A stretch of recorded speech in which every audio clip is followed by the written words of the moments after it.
আমাকে দিদা বললো যে এখানে এই স্নোগুলো যেগুলো দিয়েছিস সেগুলো এখানে দিস না, ভালো লাগবে না।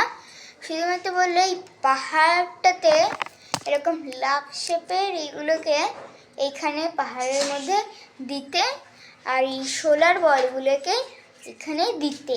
তো আমি এখানে দিয়ে দিয়েছি পুরো ভরাট করে, আর জায়গাও নেই দেওয়ার মতো। এখানটাতে দিয়ে দিই 2-3টে দিয়ে দিয়েছি। এবার লাস্টের দিকে অব্রটাকে দিয়ে দেবো, আর এখানে একটু এই গাছটাতে সোলার বল লাগিয়ে দেবো। তাহলে দেখতে না অসাধারণ লাগবে।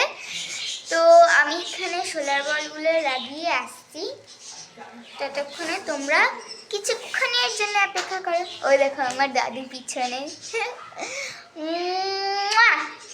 টাটা।